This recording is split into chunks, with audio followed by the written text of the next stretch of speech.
Terima kasih untuk Anda yang masih bersama kami. Bagi Anda yang baru bergabung, berikut kami sajikan kembali 3 berita utama hari ini.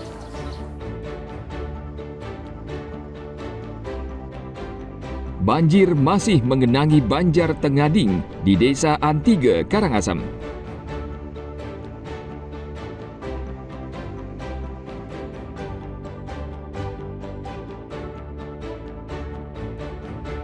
Pemerintah memberi waktu 3 bulan kepada hotel dan restoran berbintang untuk memperbaiki tata kelola penanganan sampah dan limbah.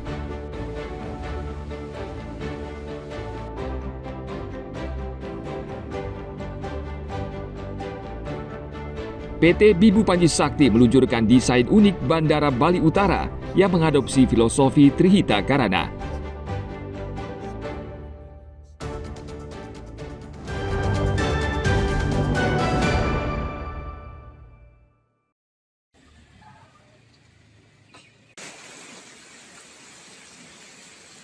Cuaca yang tidak menentu belakangan ini menjadi momok menakutkan bagi pengelola objek wisata di Bali. Namun di kawasan wisata Sage, wisatawan tetap berdatangan menikmati pemandangan alam di kawasan ini. Meski saat ini sudah memasuki low season di bulan September, jumlah wisatawan tetap stabil di angka 800 wisatawan per hari. Saat high season, jumlah kunjungan wisatawan ke Sage bisa mencapai 1.500 wisatawan per hari. Sebagian besar wisatawan yang berkunjung ke kawasan ini berasal dari Eropa. Keadaan cuaca yang tidak menentu, kami di Sangay Monkey Forest tidak begitu signifikan penurunan dari jumlah tamu yang pada saat high season sampai 1.500 per kedatangan per hari. Sekarang standar masih di angka 800. Karena juga sudah di bulan September ini kita sudah memasuki juga ke tahapan ke low season, tapi okupansi tamu masih standar 800. Masih artinya Sangay Monkey Forest masih menjadi destinasi yang digemari dikunjungi, terutama tamu-tamu yang dari mancanegara, dari Eropa, dominan Eropa. Cuaca ekstrim diakui berdampak terhadap kunjungan wisatawan ke Sangay. Biasanya jika kondisinya berbahaya, pengelola wisata akan menutup akses ke kawasan hutan pala karena di daerah ini banyak berdiri pohon tinggi. Alternatifnya, wisatawan bisa menikmati Sangay Monkey Forest sebagai salah satu destinasi favorit wisatawan di Bali.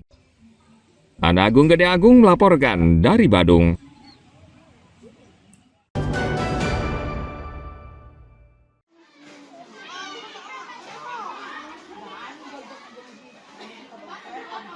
Program makan bergizi gratis atau MBG yang dilaksanakan setiap hari mulai hari Senin hingga Jumat disambut antusias masyarakat Gianyar.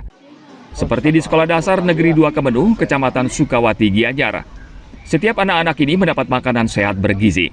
Selain menikmati program pemerintah, di sekolah ini siswa juga mendapatkan makanan sehat bergizi setiap hari Sabtu.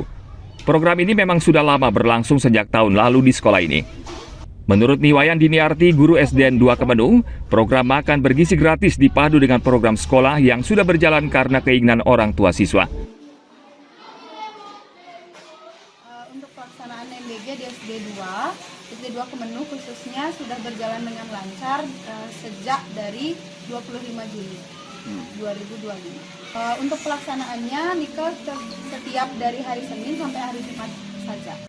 Untuk hari Sabtu, kami dari SD2 khususnya punya program yang namanya Mabar. Jadi Mabar itu singkatan dari makan bersama. Kemudian, makan sehat bersama. Jadi untuk makanannya itu kami tidak perbolehkan untuk makanan yang cepat saji seperti sosis, mie instan, itu tidak boleh dibawa. Pelaksanaan Mabar itu sudah dilaksanakan sebelum kita punya program MBG. Gimana rasanya, gimana? Enak ya. Ada yang kira-kira yang diinginkan nggak? Apa baiknya?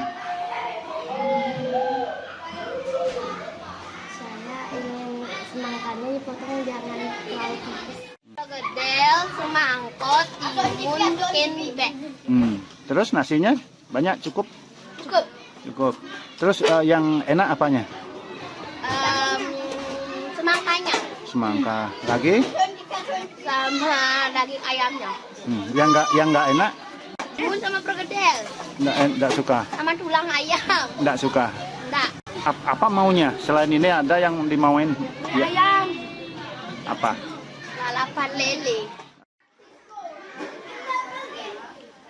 Hanya saja sebagian siswa di sekolah ini meminta makanan lebih bervariasi sehingga tidak membosankan dan menambah selera makan mereka. Program makan bergizi gratis sudah berjalan hampir setahun. Meski berjalan lancar, program ini juga menemui banyak kendala dan masalah di sejumlah daerah. Tim Liputan melaporkan dari Gianyar.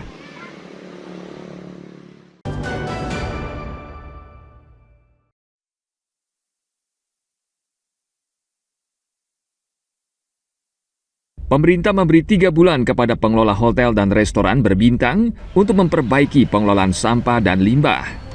Tenggat ini diberikan setelah pemerintah Provinsi Bali bersama kementerian melakukan evaluasi menyeluruh pasca bencana banjir terjadi pada awal bulan lalu. Menurut Menteri Lingkungan Hidup dan Kehutanan, Hani Faisal Nurafik, hotel dan restoran berbintang dengan pendapatan besar di Bali menjadi salah satu penyumbang sampah di Bali. Kebijakan Bapak Gubernur tentu kita dukung sangat kuat.